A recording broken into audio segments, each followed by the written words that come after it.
तो सभी बच्चों को एक बार पुनः नमस्कार। 2024 सत्र का पेपर यहाँ पर हम फिर से शुरू करने वाले हैं और ये 2024 का भाग कौन सा है बेटा? तीसरा। इसके पहले दो भाग हमने कर लिए हैं, ठीक है।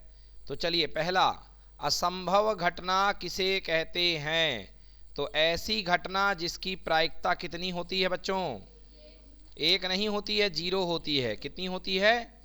हाँ, जिसकी प्रायिकता 1 होती है उसको कहते हैं निश्चित घटना। क्या बोलते हैं? और ये जो होती है असंभव घटना, तो असंभव घटना जो होती है, असंभव घटना की प्रायिकता कितनी होती है? 0। ऐसी घटना जिसके जो कभी भी घटित नहीं हो सकती है, ठीक है ना। ऐसी घटना जो कभी भी घटित उस घटना को असंभव घटना कहते हैं। क्या बोलते हैं उस घटना को? हाँ, असंभव घटना की प्रायिकता का मान कितना होता है? 0। तो दो थी, एक तो परिभाषा थी और दूसरा प्रायिकता का मान पूछा गया है, ठीक है। क्लियर है कि नहीं है? असंभव घटना की परिभाषा क्या है? ऐसी घटना जो कभी घटित ना हो, ऐसी घटना को बोलते हैं असंभव घटना। जैसे आपने किसी से पूछा कि सूर्य के पश्चिम से उदय होने की प्रायिकता क्या है? बताइए, सूर्य के पश्चिम से उदय होने की प्रायिकता कितनी है? 0। समझ में आया? तो ये ऐसी घटना को असंभव घटना कहते हैं। अगला सवाल, यदि PE बराबर 0.95 है तो E नहीं की प्रायिकता क्या होगी? बच्चों, आपको बताया गया है, क्या बताया गया है कि PE का होना और PE का नहीं E, है ना। नहीं E या E नहीं बराबर कितना होता है? इसी को इंग्लिश में क्या लिखते हैं? PE plus PE bar. PE equal to कितना? 1। तो आपको निकालना है PE बार। PE का ना होना बराबर 1 माइनस कितना? PE। तो PE बार बराबर 1 माइनस PE कितना है? 0.95। बोलो उत्तर कितना आएगा? 0.05। 0.05। कोई दिक्कत है क्या? चलिए अगला सवाल लगाइए। 6 और 20 का HCF, इसका उत्तर कितना आएगा? 2 आएगा। ये बहुत सरल है। अगला 140 को अभाज्य गुणनखंड के रूप में व्यक्त करिए। कर ले जाएंगे? तो 140 है 2 से 70, 2 से 35, फिर किससे? 5 से 7 और 7 से एक बार में 7। तो क्या लिखेंगे? 140 बराबर 2 गुणे 2 गुणे 5 गुणे 7। ये अभाज्य गुणनखंड हो गया। अगला सवाल 16वां, द्विघात बहुपद इतने के शून्य ज्ञात कीजिए। शून्य ज्ञात करना है तो क्या करेंगे?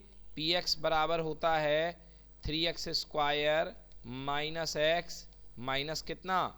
4। इसको सबसे पहले क्या कर लो? इसका गुणनखंड कर लो। क्या कर लो? हाँ, तो पहले वाले का और आखिरी वाले का गुणा करते हैं तो गुणा करने पर कितना आना चाहिए? -12। कितना आना चाहिए? और जोड़ करने पर -1। जोड़ करने पर, क्योंकि x का गुणज क्या लगा हुआ है? -1, है ना। तो जोड़ करने पर क्या आना चाहिए? -1। तो ऐसे नंबर क्या हो जाएंगे? -4 प्लस का 3, -4 प्लस का, तो माइनस के 4 से बना 4x और 3 से बना 3x। क्लियर कि नॉट क्लियर? यहाँ से क्या कॉमन है? x। क्या बचेगा? 3x minus 4। यहाँ से क्या कॉमन है? +1। यहाँ है क्या बचा? 3x minus 4। तो यहाँ पे 3x माइनस 4 पुनः कॉमन आ गया। यहाँ पे बचेगा x प्लस 1। बोलो ठीक है। और ये क्या है? Px। क्या है? अब आपको पता है कि शून्यक पर क्या होता है? Px का मान किसके बराबर हो जाता है? 0 के बराबर। किसके बराबर? तो Px के अंदर दो मान हैं, ये और ये, तो ये दोनों 0 के बराबर होंगे। तो 3x माइनस 4 बराबर 0 या 3x बराबर कितना? 4। या x का मान कितना आया? 4/3। कितना आ गया? अथवा कौन 0 होगा? दूसरा हिस्सा क्या है? x plus 1। x प्लस 1 बराबर 0 तो x बराबर कितना हो गया, -1। समझ में आया? कोई समस्या है क्या? बहुत सरल सवाल। अगला सवाल देखिए। अगला सवाल कह रहा, फिर से 2 अंकों का सवाल है कि एक द्विघातीय बहुपद ज्ञात कीजिए जिसके शून्यकों का योग 4 है और गुणनफल 1 है। शून्यकों का योग मतलब अल्फा प्लस बीटा कितना दिया है, 4, और अल्फा इंटू बीटा कितना दिया है, 1। तो आपको पता होना चाहिए द्विघातीय बहुपद का समीकरण होता है, बोलो के। क्या होता है बाहर, के। सबसे पहले के, फिर यहाँ पे x square minus alpha plus beta x, alpha into, हाँ चलिए यहाँ पे के रख दीजिए, यहाँ पे x square minus alpha plus beta का मान कितना है, 4। तो ये कितना बन गया, 4x कितना हो गया, और अल्फा इंटू बीटा का मान कितना, 1। समझ में आ गया? अब देखिए इसके पूरे के अपॉन में क्या है, 1 है कि नहीं है? तो k का मान क्या ले लीजिए, 1। क्या ले लीजिए, 1। तो लिखेंगे माना k बराबर 1। तो आपके पास k बराबर 1 लेने पर जो px बचेगा वो ऊपर ऊपर वाला ही बचेगा कि नहीं बचेगा, x square minus 4x plus 1। समझ में आया? कोई दिक्कत है क्या? चलिए देखिए 17वां सवाल। निम्नलिखित समीकरण युग्म के लिए a1 बटे a2 b1 बटे b2 c1 बटे c2 का अनुपात ज्ञात कीजिए और बताइए हल संगत है या। तो बहुत ही सरल है। a1 बटे a2 5 बटे, तो a1 अपॉन a2 हो जाएगा 5/7। b1 अपॉन b2 कितना होगा बच्चों, -4/, ये मुझे कुछ कटता हुआ लग रहा है तो 2, और यहाँ पे कितना, इससे ज़्यादा तो कटेगा नहीं, मतलब आ गया कितना, 2 बटे, और c1 बटे -2 आएगा, बिल्कुल सही, -2 बटे 3, और c1 बटे c2 बेटा कितना, 8/-9। क्लियर कि नॉट क्लियर? तो साफ साफ दिख रहा है कि क्या ये दोनों बराबर हैं कि नहीं हैं, मतलब a1 बटे a2 बराबर नहीं है b1 बटे, क्लियर हो गया, a1 बटे a2 बराबर नहीं है b1 बटे, और इसको क्या बोलते थे, अद्वितीय हल। क्या बोलते थे?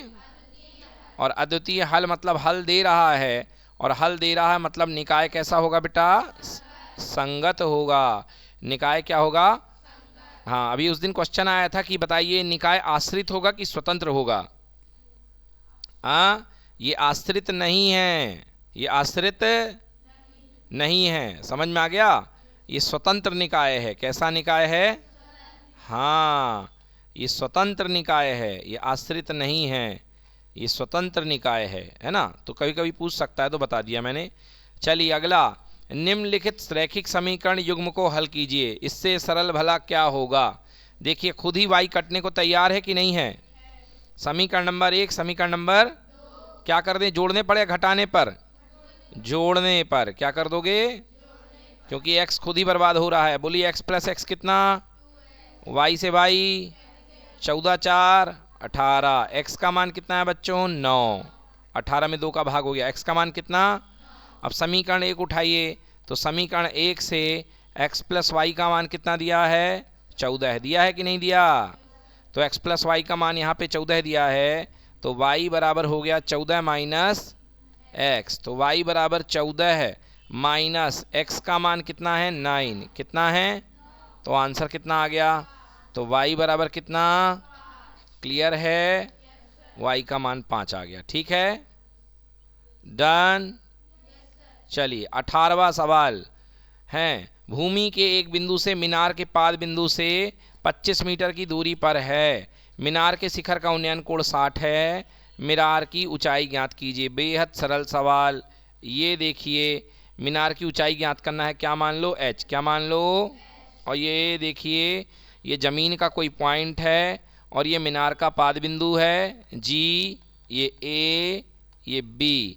अब कहा जा रहा है कि यहाँ पर जो दूरी है बेटा मीनार के पाद बिंदु से 25 मीटर है। कितने मीटर है, और ये उन्नयन कोण कितने डिग्री बन रहा है, और क्या निकालना है, ऊंचाई। क्या निकालना है, तो किसमें लड़ाई है, एक तो लंब में, किसमें है, और आधार दिया है, तो क्या लगेगा सूत्र, लंब बटे क्या होता है, tan थीटा। क्या होता है, हाँ तो tan थीटा बराबर लंब बटे आधार। तो यहाँ लगाता हूँ टेन थीटा बराबर लंब बटे आधार। लंब पता है कितना है, एच कितना है, और आधार है बीजी, कितना है आधार, है कि नहीं है। तो टेन थीटा का मान कितने डिग्री, टेन 60, कितना हो गया, और एच बटे बीजी कितना दिया है 25, कितना दिया है कि नहीं दिया। टेन 60 का मान कितना, √3, कितना होता है, अपॉन एच बटे कितना 25, √3 के साथ ऊपर चला गया तो h का मान आ गया 25√3 मीटर। समझ में आया कि नहीं आया। तो कितना उत्तर आ गया, 25√3 मीटर। मीनार की ऊंचाई कितनी आ गई, 25√3। समझ में आया कि नहीं आया। तो h का मान 25√3 मीटर आ चुका है। क्लियर, कोई समस्या है क्या। चलिए अगला सवाल क्या कह रहा है, ठीक है ना, देख लीजिए इसको पहले ये वाले को। ये देखिए अथवा वाला सवाल जो है, कह रहा भूमि के एक बिंदु से एक 20 मीटर ऊंचे भवन के शिखर पर लगी एक संचार मीनार के तल और शिखर का उन्नयन कोण 40 और 45 और 60 डिग्री है। बेटा मान लीजिए जमीन है, ठीक है बेटा, ये जमीन है भूमि के एक बिंदु से, हाँ ये बेटा देखो भूमि का एक बिंदु है, इस बिंदु को ए मान लो, ठीक है बेटा, और ये है वो भवन, क्या है ये, एक भवन के शिखर पर लगी एक संचार मीनार है, मतलब सिग्नल टावर, संचार मीनार मतलब टावर। तो ये एक बेटा यहाँ पे टावर लगा हुआ है, ये टावर लगा हुआ है, ठीक है। अब ये टावर का दो हिस्सा है, एक टावर का सबसे ऊंचा वाला पॉइंट और एक टावर का नीचे वाला पॉइंट। ये ए बिंदु है और ये कौन सा बिंदु है, बी। अब बेटा ये उन्नयन कोण जो बताया जा रहा है, इसका दो उन्नयन कोण बन रहे हैं। 20 मीटर ऊंचा भवन, तो यहाँ तक की लंबाई भवन की कितने मीटर है बोलो, 20 मीटर। एक संचार मीनार लगी है, संचार मीनार की खुद की हाइट पता नहीं, कितनी मान लो, h, कितनी मान लो। अब संचार मीनार का तल, तो ये हो गया बेटा इसका तल, तल का उन्नयन कोण कितने डिग्री, और ये बेटा उसका शिखर हो गया, शिखर का उन्नयन कोण कितने डिग्री, इसको जी मान लो, क्या मान लो। तो सबसे पहला जो आपका त्रिभुज आएगा वो त्रिभुज लीजिए आप ए जी बी, समकोण त्रिभुज ए जी बी में, ठीक है बेटा, कौन सा समकोण त्रिभुज, ए जी बी में, ठीक है। क्या हो जाएगा बोलो, tan 45 डिग्री बराबर लंब बटे आधार, लंब कितना बोलो 20, कितना है लंब, आधार कितना है ए जी, आधार कितना है, tan 45 का मान 1 बराबर 20 बटे ए जी, हाँ या ना। ए जी का मान वह 1 के साथ गुणा हो गया, ए जी बराबर कितने मीटर, मतलब जो ए जी था वो हमारा कितने मीटर आ गया, आ गया। अब इसके बाद बड़ा वाला त्रिभुज उठाओ, कौन सा वाला, क्योंकि हमको मीनार की ऊंचाई ज्ञात करना है। क्या ज्ञात करना है, मीनार की। तो सबसे पहले इसके ऊपर संचार मीनार लगा हुआ है, लगा है नहीं लगा, तो हमको यहाँ तक का लेंगे।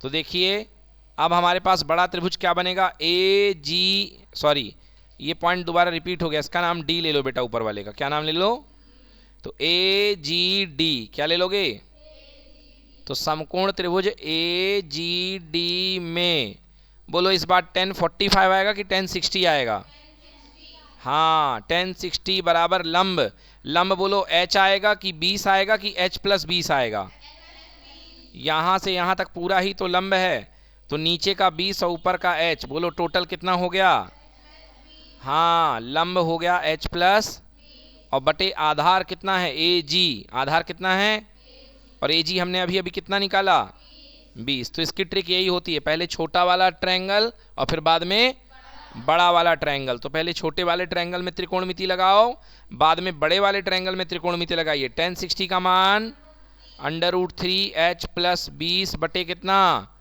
20, √3 के साथ मल्टीप्लाई हो गया, बन गया 20√3, बना कि नहीं बना, बराबर h + 20। क्लियर, तो h बराबर 20√3 माइनस कितना, तो h कॉमन, h बराबर 20 कॉमन ले लेंगे, ब्रैकेट में कितना √3 माइनस, और यहाँ क्या लगा दीजिए मीटर। यही आपका उत्तर है और आपको मिलेंगे 3 में से 3। नोट कर लें इसको। चलिए देखिए, तो इसका आपने एलसीएम किया सभी बच्चों ने, एलसीएम बताइए कितना आ रहा है, एक आ रहा है, एलसीएम आएगा 1800, कितना आ रहा है एलसीएम, और एचसीएफ कितना आएगा। जिन संख्याओं का एचसीएफ 1 आता है उन संख्याओं को कहते हैं सह अभाज्य। क्या कहते हैं बच्चों, तो ये जो संख्याएं जिनका एचसीएफ 1 आता है ऐसी संख्याओं को सह अभाज्य भी कहा जाता है। अगला सवाल, दर्शाइए कि 7√5 एक अपरिमेय संख्या है। तो सबसे पहले क्या करेंगे, 7√5 को हम परिमेय मान लेंगे। क्या मान लेंगे, परिमेय संख्या P/Q के रूप में होती है, हाँ या ना। और जहां लिखना पड़ेगा P तथा Q क्या है, पूर्णांक। P Q क्या है, पूर्णांक, ठीक है। अब देखिए √5 को रोक लीजिए, P/ कितना, ये ऊपर वाला भी क्या है, पूर्णांक है कि नहीं है। और पूर्णांक गुणे पूर्णांक भी क्या होता है, पूर्णांक होता है कि नहीं होता। और पूर्णांक बटे पूर्णांक कौन सी संख्या, परिमेय, क्या होगी। और ये क्या है, √5 है, परंतु √5 क्या होती है, और अपरिमेय बराबर परिमेय कभी हो सकता है, तो नहीं हो सकता। परिमेय बराबर परिमेय नहीं हो सकता है, समझ गए। तो ये जो अपने पास में ये कॉन्ट्रडिक्शन कह लो या ये मतभेद कह लो, तो ये मतभेद क्यों उत्पन्न हुआ है, क्योंकि हमने शुरुआत में 7√5 को क्या माना था, 7√5 को माना परिमेय संख्या है। कैसी संख्या, तो हमने इसको परिमेय माना था। क्या माना था, परिमेय माना था। तो परिमेय मानने के चक्कर में यह यहाँ पे क्या आ गया, विरोधाभास। क्या आ गया, हाँ, यह विरोधाभास उत्पन्न हुआ है, चूंकि हमने दी गई संख्या को क्या माना है, परिमेय संख्या। अतः हम इस निष्कर्ष पर पहुंचे हैं कि 7√5 जो है वो परिमेय नहीं है, अपितु क्या है, अपरिमेय। क्या है, अपरिमेय। तो बच्चों थोड़ा थ्योरेटिकल क्वेश्चन है, इसमें आपको इसके शब्दावली पर ध्यान रखना है और लिखना है। चलिए ठीक है, तो ये हमारा पार्ट 3 यहाँ पर संपन्न होता है। अगली कक्षा में हम पार्ट 4 करेंगे, और पार्ट 4 में हम क्वेश्चन नंबर 20, 21, 22, 23 है ना, मतलब 4 सवाल। कितने सवाल हैं, 4 सवाल, जिसमें 2 सवाल आपके सांख्यिकी के हैं। किसके हैं, हाँ, तो देखिए क्वेश्चन नंबर 21 जो है और क्वेश्चन नंबर 22, नहीं 21 ही सांख्यिकी का है ना, अंग्रेजी हिंदी में बड़ा लिखा हुआ है। तो क्वेश्चन नंबर 21 किसका है, सांख्यिकी का, ये करेंगे। चलिए अभी के लिए इतना ही।